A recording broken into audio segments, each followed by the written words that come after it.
요즘 자동차 시장이 말 그대로 혼란 그 자체죠. 전기차 시장은 특히나 하루가 멀다 하고 급변하는 시장이기도 하고, 너도 나도 중국을 견제하느라 무역 장벽이다 뭐다 해서 정치적 문제까지 신경을 써야 할 정도입니다. 일반 소비자들이 보기엔 복잡하기 짝이 없는데요. 사실 뭐 시장 동향에 관심이 없는 소비자들이라면 그렇게 크게 와닿는 내용은 아니긴 합니다. 그런데 만약 내 차를 만드는 공장이 갑자기 가동을 멈춘다거나 아니면 출고가 밀려있는 상황에 특근을 중단한다, 그래서 내 차가 나오는 시기가 더 밀린다면 어떨 것 같으세요? 이건 소비자들한테 직접적으로 연결되어 있는 이슈라고 볼 수 있는데, 최근까지 잠잠하던 현대기아차 노조 쪽에서 심상치 않은 소식이 하나 나왔습니다. 그런데 거의 매년 파업 이슈를 접하기만 했지 왜 노조가 이러는 건지, 그리고 노조의 이런 행동이 소비자들 사이에서 왜 분노로 이어지는 건지는 제대로 다뤄본 적이 없는 것 같더라고요. 그래서 오늘은 최근에 현대기아차 노조가 성과급을 주지 않으면 특근을 하지 않겠다고 말하게 된 배경, 이걸 들은 소비자들이 분노하는 이유, 그리고 이게 예비 차주들을 넘어서 앞으로 노조를 비롯한 자동차 업계에 끼칠 영향까지 쉽고 빠르게 정리해드리겠습니다.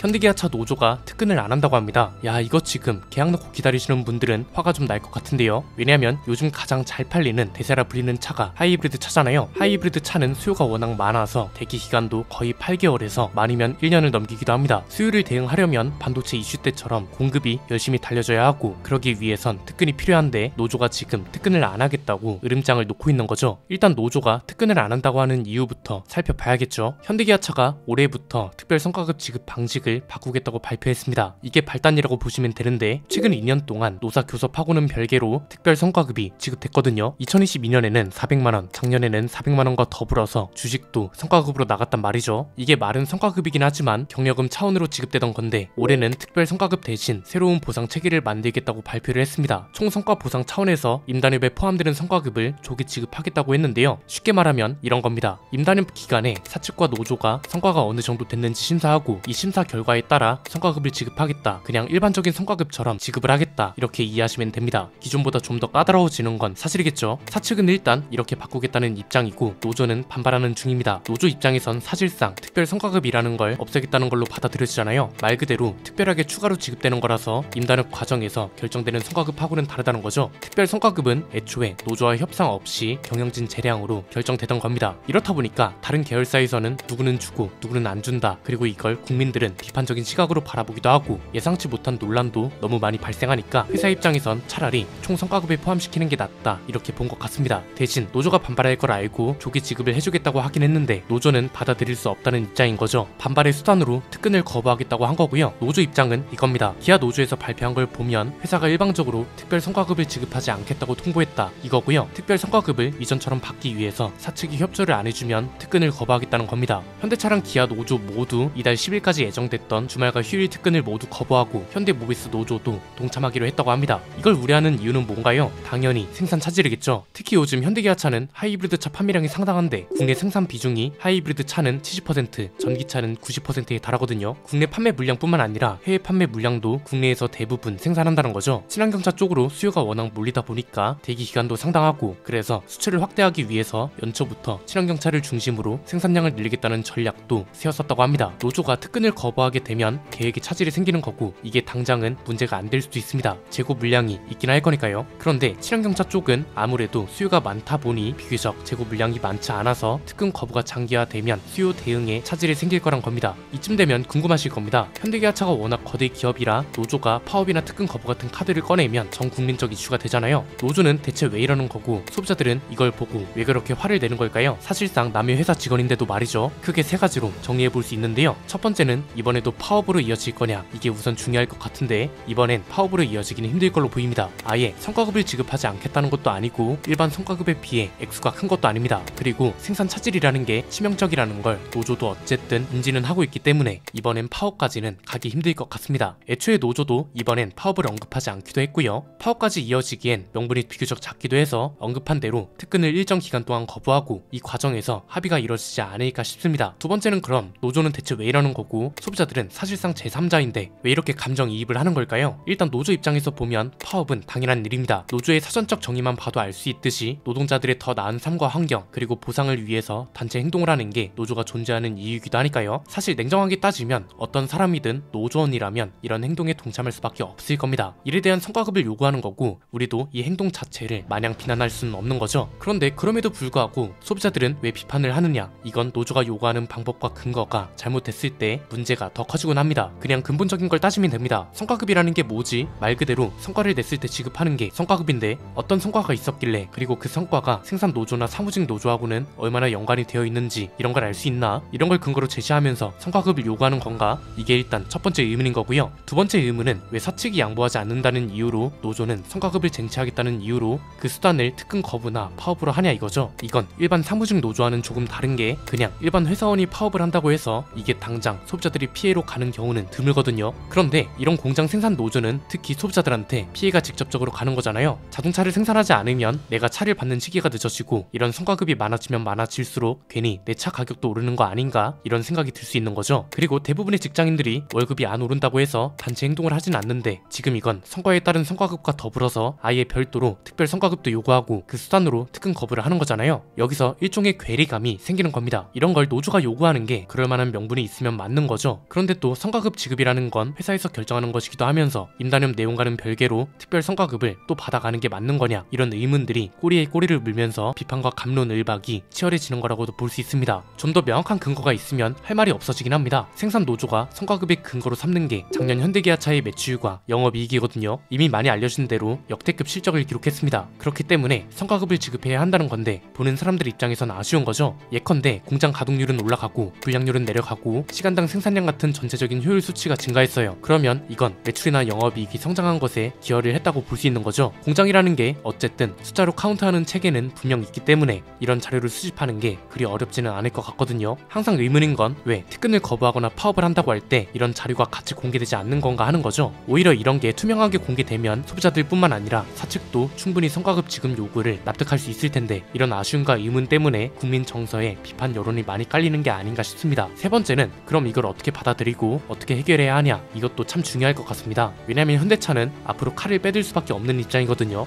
뭐 한 10년 20년 전까지는 노조의 이런 요구를 들어줄 수밖에 없었을 겁니다. 그때는 해외 공장이 지금보다도 훨씬 적었기 때문에 국내 공장 의존도가 훨씬 높았을 거니까요. 그런데 지금은 그게 아니죠. 현대차가 하기 싫어도 해외 공장 비중을 억지로라도 늘려야 하는 상황입니다. 자, 가장 영향이 큰 건 단연 미국일 겁니다. 한국 다음으로 가장 큰 시장이 미국이기도 하고 미국은 또 중국을 견제하려고 수단과 방법을 가리지 않고 있잖아요. 제일 대표적인 게 무역 장벽을 점점 높게 쌓고 있는 거죠. 중국이 전기차 시장을 다 잡아먹는 꼴을 보기가 싫어서 관세를 무려 125%나 매긴다고 하잖아요. 언론에서는 그래서 미국 의회가 폭탄 관세를 추진한다는 표현까지 쓰고 있습니다. 여기에 아예 조사까지 한다고 하죠. 어떤 조사냐면 중국산 커넥티드 카, 요즘은 자동차가 인터넷에 상시로 연결되어 있어서 커넥티드 카라고 부르기도 하고 스마트 카라고 부르기도 한단 말이죠. 이걸 정부에서 조사한다고 나선 겁니다. 미국 정부가 내세우는 명분은 이겁니다. 중국과 같은 우리 국가에서 온 자동차들이 미국 도로에서 국가 안보를 훼손하고 있기 때문에 전례에 없는 조치를 발표하겠다. 바이든 성명을 인용해서 말하자면 이런 상태입니다. 해킹 위험이 항상 존재하고 중국 업체가 미국 이용자의 데이터 등을 빼낼 수도 있기 때문에 그렇다고 하는데 그렇게 따지면 테슬라 NHS 충전기도 빅데이터 수집용이란 말이죠. 즉, 이 또한 중국산을 견제하기 위한 건데 지난번 영상에서 뭐라고 말씀드렸나요? 다른 국가들이 무역 장벽을 높이 쌓는 동안 중국 기업들은 땅굴을 통해서 침투하고 있다고 했죠. 대표적인 게 우리나라를 포함한 글로벌 기업들로 우회를 하거나 아니면 멕시코처럼 미국 산업 비중이 높은 국가에 공장을 지어서 수출하는 겁니다. 이것 때문에 이제 땅굴까지 막히게 되면 우리 기업들도 피해를 볼 수 있는 거죠. 왜? 중국이 우회하도록 도와준다는 건 중국산 부품을 쓰거나 협업을 하거나 이런 것들이잖아요. 미국산 부품 비중이 많아야 한다거나 중국과 협업을 안 하는 기업들만 아니면 아예 미국에서 생산된 차들만 혜택을 준다고 해버릴 가능성이 점점 커지고 있는 겁니다. 그래서 지금 당장 현대기아차뿐만 아니라 우리 배터리 기업들도 미국에 공장을 짓고 있는 거고 가동 시기를 앞당기려고 노력 중인 거죠. 이 소리는 반대로 말하면 현대차 그룹은 자의 반 타의 반으로 칼을 빼들 수밖에 없는 상황이란 거고 노조 입장에서 말하면 앞에서 언급한 것처럼 명분이 좀 더 뚜렷해져야 한다는 겁니다. 노조 입장도 이해는 갑니다. 사실상 거의 마지막 세대 거대 노조라고 볼 수 있잖아요. 로봇이 점점 늘어나고 필요 인력은 점점 줄어듭니다. 아주 좋게 얘기하면 노조의 이런 행동으로 우리 호모사피엔스 인류의 일자리를 지켜야 하는 건데 이런 취지로 싸우고 싶다면 더 확실한 명분이 필요하다는 겁니다. 여기서 확실한 명분이라 함은 간단합니다. 누가 들어도 납득할 수 있을 자료만 있으면 되는 거죠. 야, 이건 누가 봐도 성과급을 성과급을 줘야 하는 거 아니야? 오히려 성과급을 안 주는 회사가 갑질을 하고 있는 것 같은데 이런 소리가 나올 정도면 국민들도 노조 편을 들어줄 겁니다. 오늘 내용은 여기까지입니다. 내용이 유익하셨다면 구독과 좋아요 알림 설정 부탁드립니다. 지금까지 저는 안피디였습니다. 감사합니다.